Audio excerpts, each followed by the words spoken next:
correlation and honor of those who have gone before, with the understanding as we move the word into the universe that it takes into spirit and manifests through us here.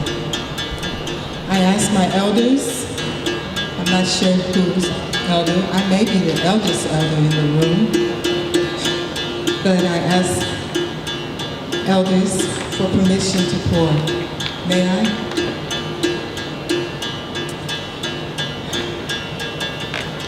Giving thanks to the Almighty Creator of all life, known by many names, but only one, uncreated Creator of all the universes, Divine Mother, Holy Father, Jah, Allah, Jehovah, Great Spirit, Olodumare, Krishna, Buddha, known by many names, but only one. Ashe.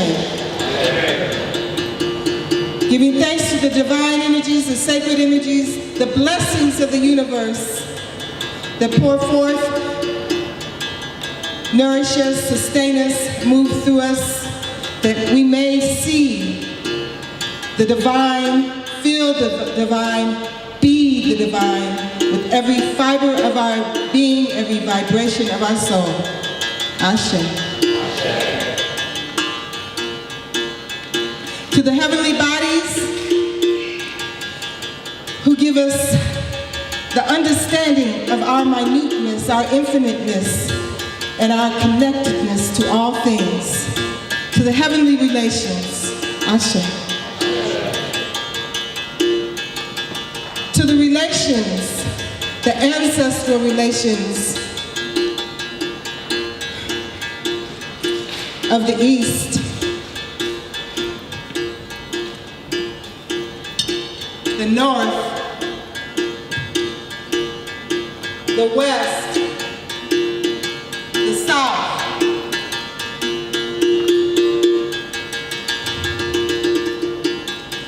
to the warmth and cool, the power and blessings, the heat and fire,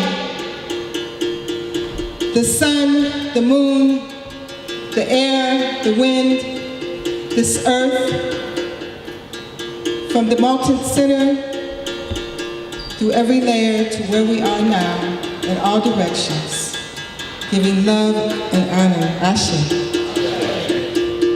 To the original mother and father who came together in sacred and blessed harmony and sacred union and brought forth life on this planet, that we may, through the generations, be here in this moment together in unity and power of intention.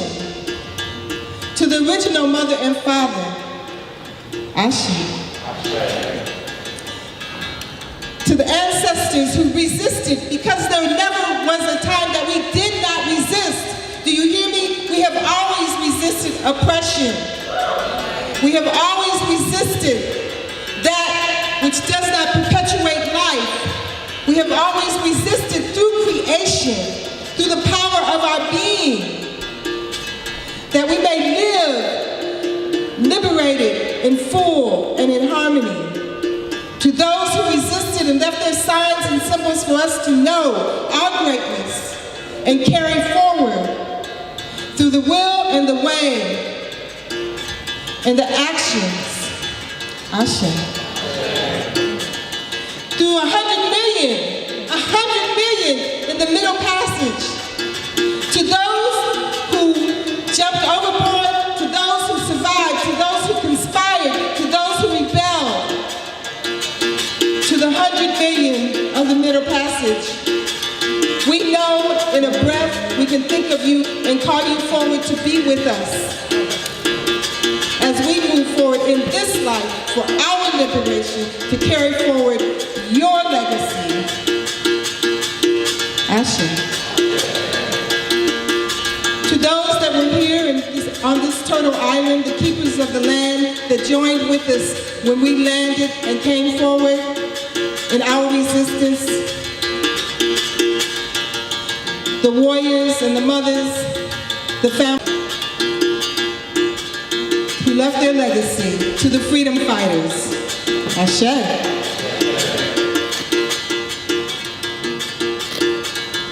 And to the fallen, those gone too soon, our babies, our children, our family, those that we have loved, those known and unknown.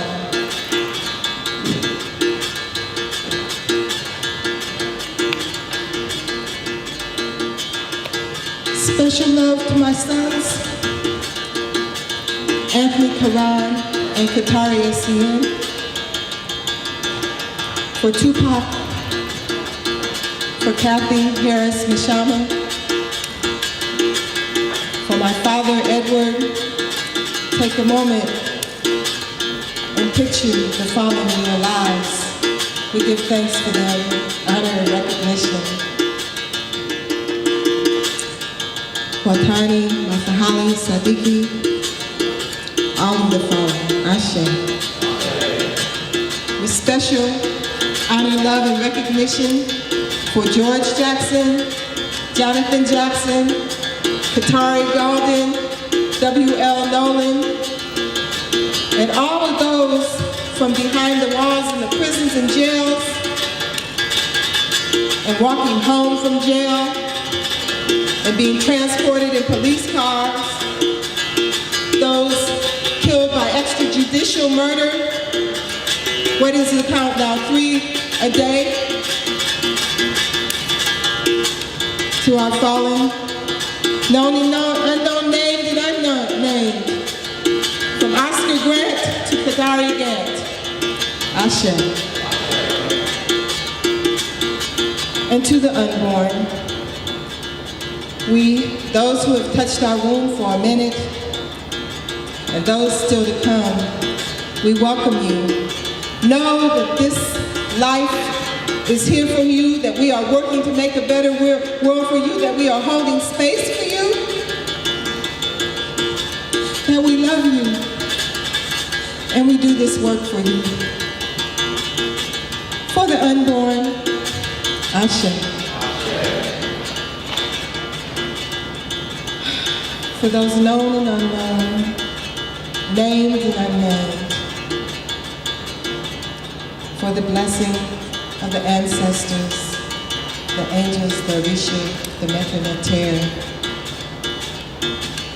we thank you and invite you to express it to us, be and move with us, to support this work. Help us tear down these walls, to create abolition, to free them all, free them all. Ashe. Amen. And so it is, a woman. Ashe, Ashe, Ashe.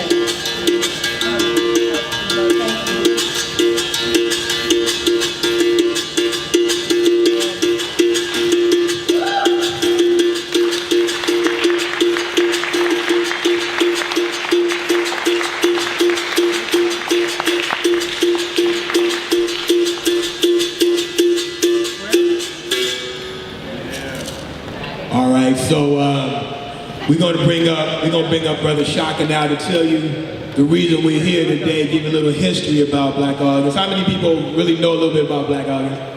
Yeah, most of you guys here today probably do. How many people never heard of Black August the first time coming? I just want to see. Okay, yeah. That's good. So, Brother Shaka, you want to do it down here or you want to come up? They say that most of y'all don't know what Black August is. Is that the consensus? Anybody? You got some historians in the house that know what Black August is? Well, I see some troopers. Basically, some of us, there's a couple of my brothers here from 50 years ago at the penitentiary when we started all these things. And it's basically out of the need to survive. Okay? You can understand survival. some few of us got together and tried to fight to protect one another and those that look like us. Okay, people with the skin tone. We were having a few problems in the penitentiary. It kind of targeted us for extinction. So we got together and we formed a circle, a group. They put titles on us. They called us revolutionary nationalists. They called us thugs, criminals, all kinds of things. But after Comrade George Jackson started explaining to people what our lives were about in that penitentiary, what our deaths were about in that penitentiary, the world kind of perked up and started paying attention. But still, most people on the street had no idea what was going on. They had no idea that we were dying. They had no idea that we were being tortured, beaten, starved to death. They had no understanding of that. You have a lot of people in the house today that lived through it, and they're standing here as an example of their strength. The fact that they made it through. There's, you just look around you, probably somebody sitting next to you. All right. So our determination to survive, our determination to progress as a people led us to study, to exercise, to get rid of that thug mentality that took us to the penitentiary. In most cases, there are some innocent people in there. But for most of us, we were criminals. This is a fact. We were trying to survive out here in the streets too. It took us to the penitentiary. So our course led us to try to rid ourselves of that criminal, of that thug, of that parasite that fed on the people in our neighborhoods, people in our neighborhoods, people in our communities, people in our towns, because that's who we were feeding on. So we purged ourselves of that person that we used to be, because when we went in there, we were Negroes. It's a fact. A lot of people don't like to hear that word, but that's who we were when we walked in the gates. After a time of study, after a time of communication with other revolutionary entities, nationalist, African nationalist entities, other people in progressive struggles, and this consisted of a rainbow of people. Wasn't all black, okay? Wasn't all one color. But we learned from everybody.